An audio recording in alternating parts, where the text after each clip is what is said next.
நீங்கள் பார்த்துக் கொண்டிருப்பது உங்கள் விஜய். அந்த காலத்து மன்னர்களுக்கு போர்க்களத்தை பற்றி பாடுவது அது தேரோர் களவழின்னு பேர்.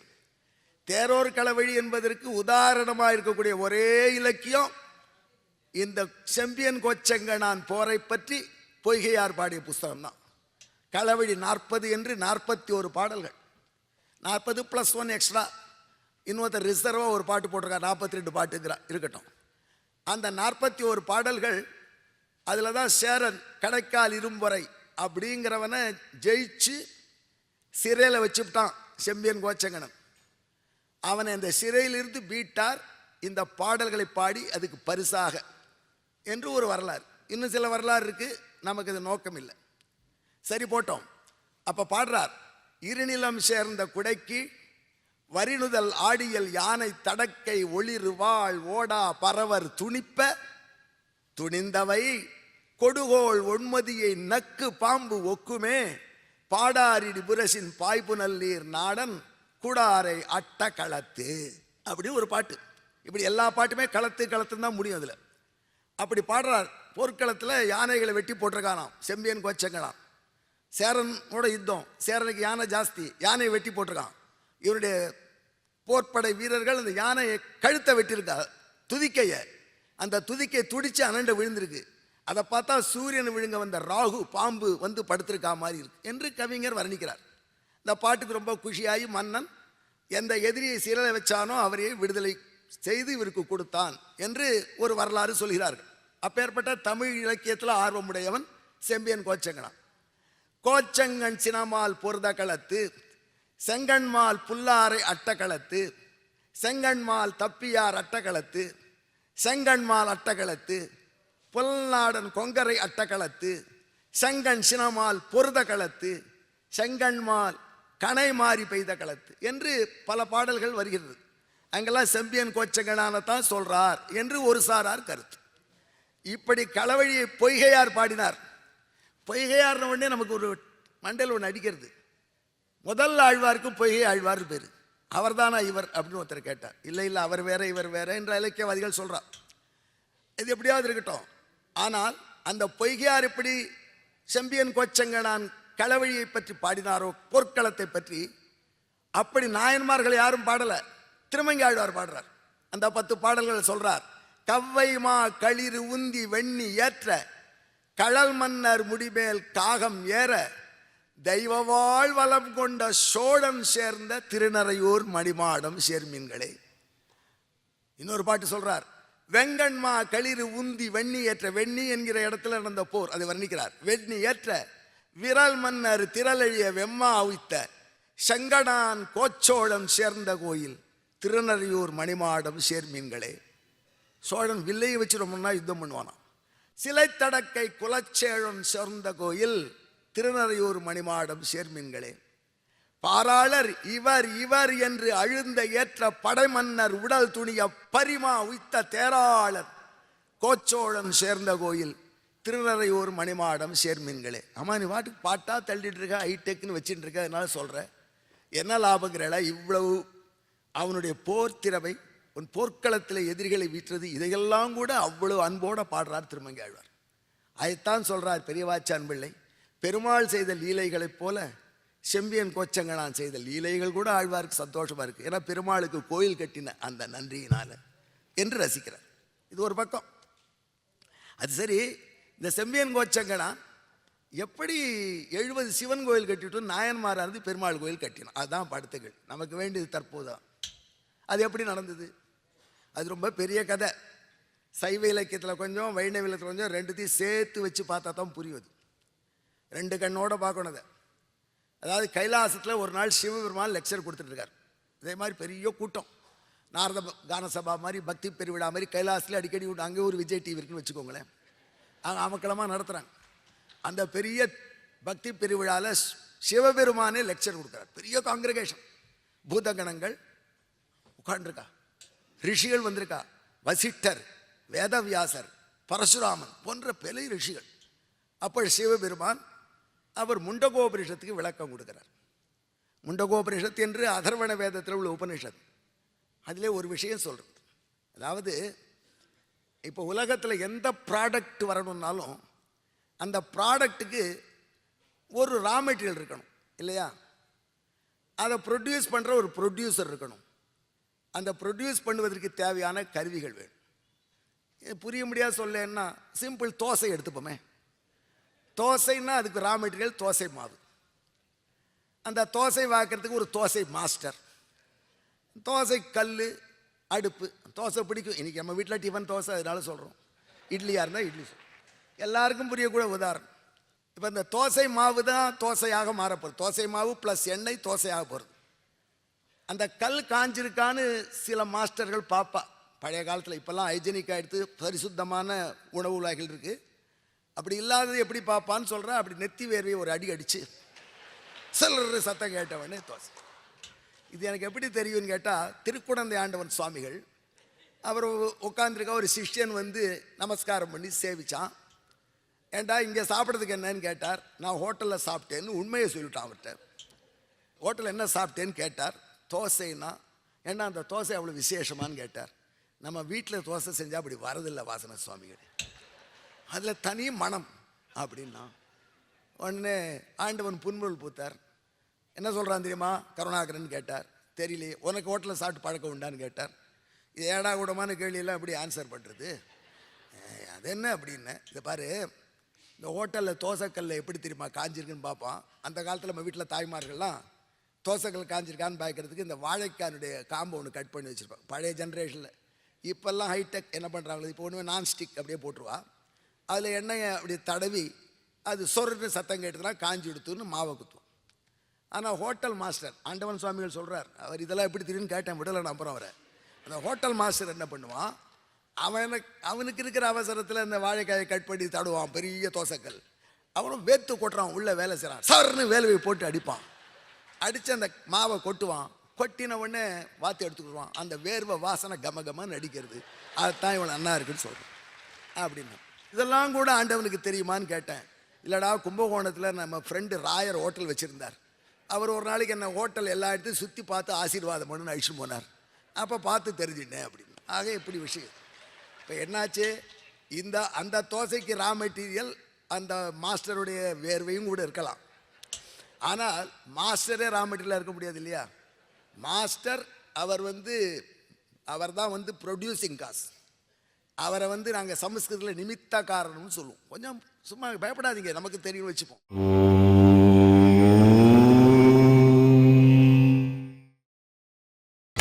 நீங்கள் பார்த்துக் கொண்டிருப்பது உங்கள் விஜய்.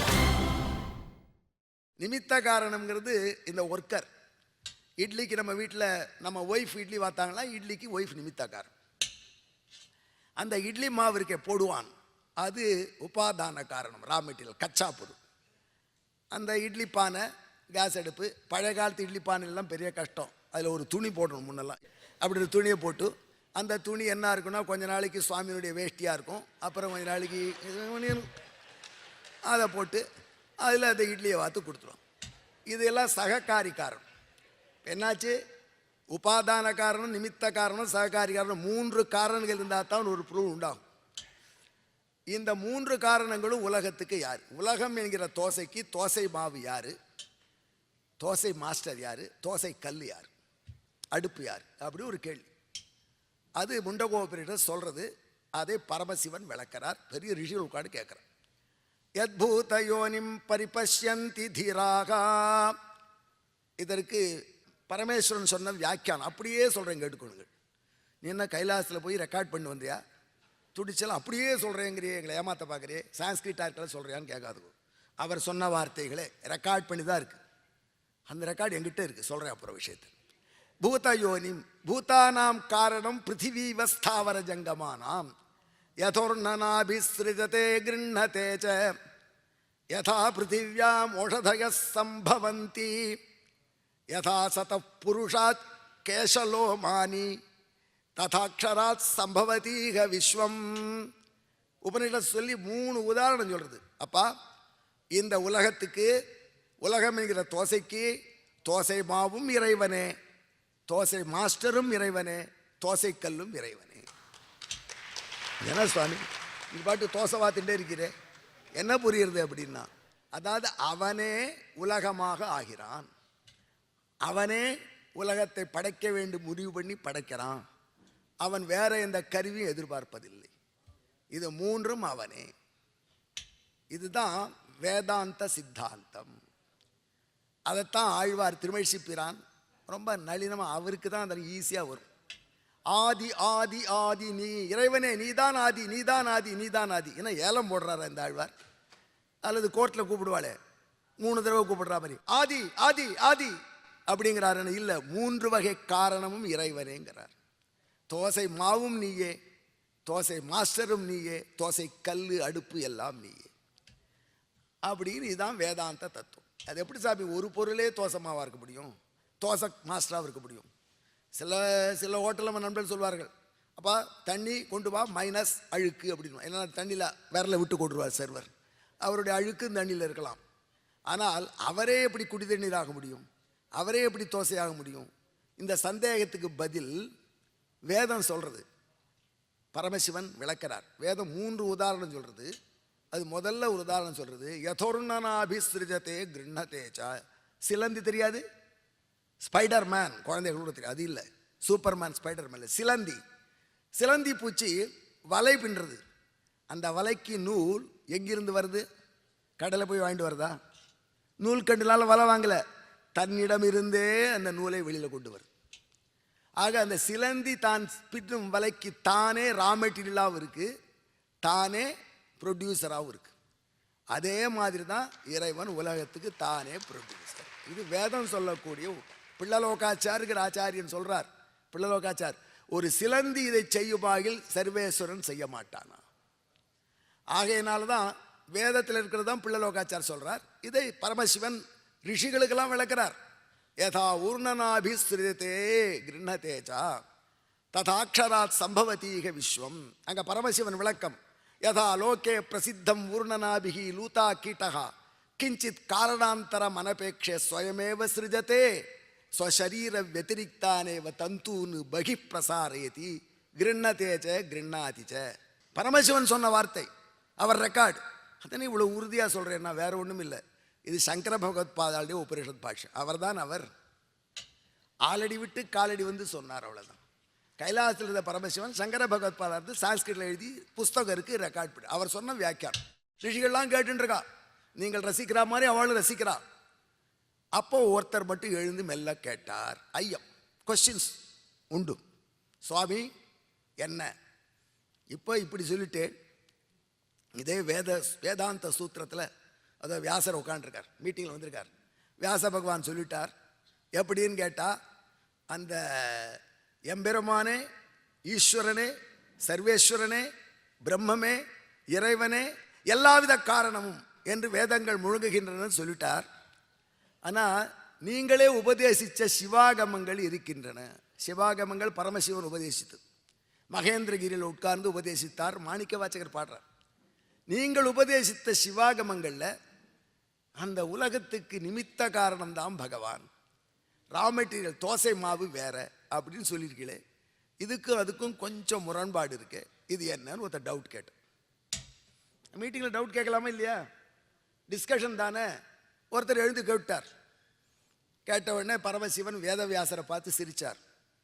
சிரித்து சொன்னார், இது ஒரு ரகசியம்.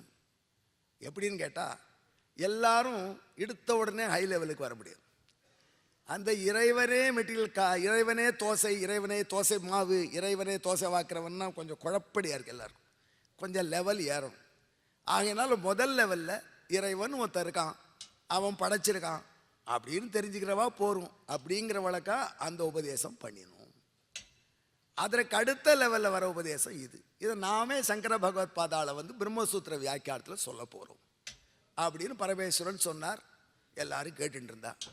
அதில் ஒரே ஒரு ஆசாமி என்ன மாதிரி, அவன் இந்த உபன்யாசத்தில் இதெல்லாம் பற்றி கவலைப்படல, சிலந்தி தான் அவனுக்கு பிடிச்சி போயிடுது. சில பேருக்கு உபன்யாசத்தில் எல்லாம் மறந்துவிட, ஜோக்கு மட்டும் ஞாபகம். சார் அந்த உபன்யாசத்தில் ஒரு ஜோக் சொல்ல சார், ஃபேண்டாஸ்டிக் ஜோக் தான். அவரால் கிரகிக்க முடிஞ்சா என்ன பண்ண முடியும்? அவன் என்ன பண்ணினா, அவனுக்கு மால்யவான்னு பேர், சிவபெருமானுக்கு ரொம்ப நெருங்கிய பணியாள். அவன் தவான்னு சொன்னான், சிலந்தி தான் டக்கர் அப்படி ஒரு கமெண்ட் அடிச்சான். சிலந்தி டக்கர் உபமானம் அப்படின்னு அவன் ரசித்தான். அவன் ரசித்தவன அவன் பக்கத்தில் ஒருத்த உட்காண்டிருந்தான், புஷ்பதந்தன்னு பேர். அவன் காலை பிடிச்சி அமுக்கிறான். இது மீட்டிங்டா, பரமேஸ்வரன் உட்காந்துருக்கார், அடக்கமாக இருக்கணும் அப்படின்னு காண்பிப்பதற்கு காலால் அமுக்கிறான்.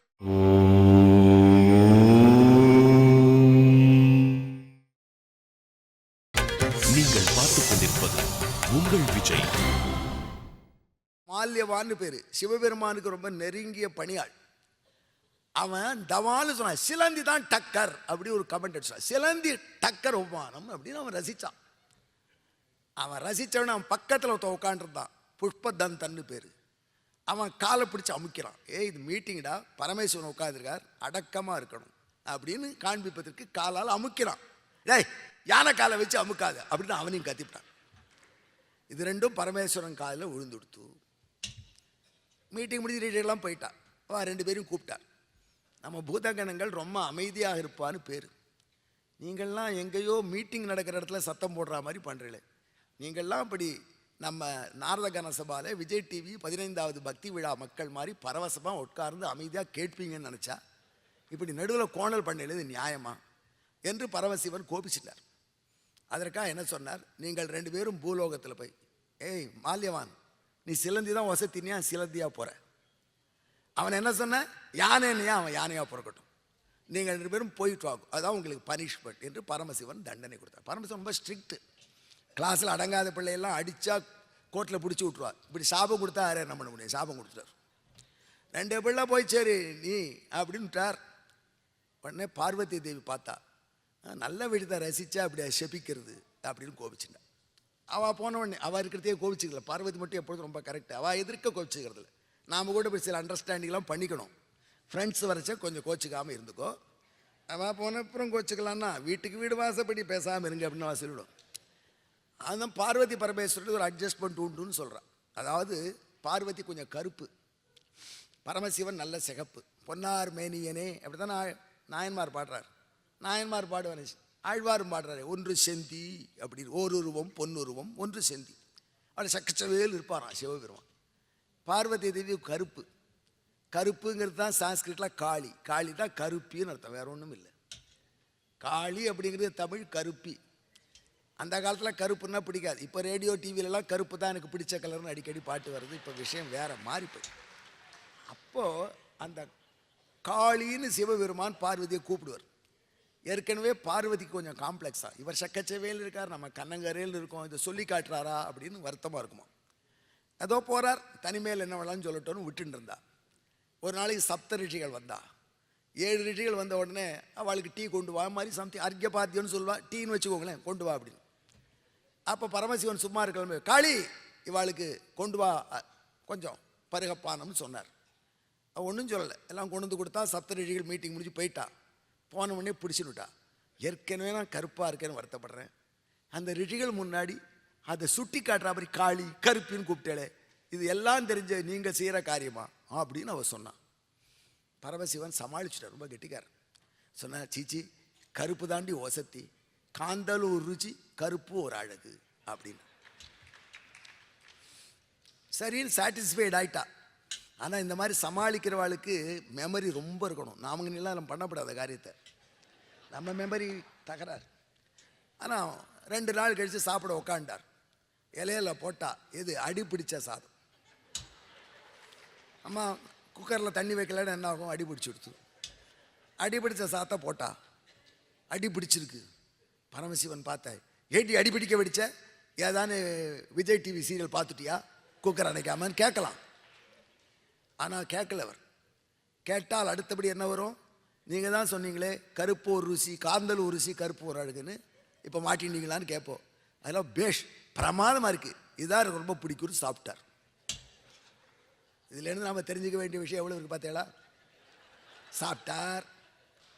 ஆனால் பார்வதி ரொம்ப கெட்டிக்காரி. மறுநாள் அப்படியே பண்ணினான்.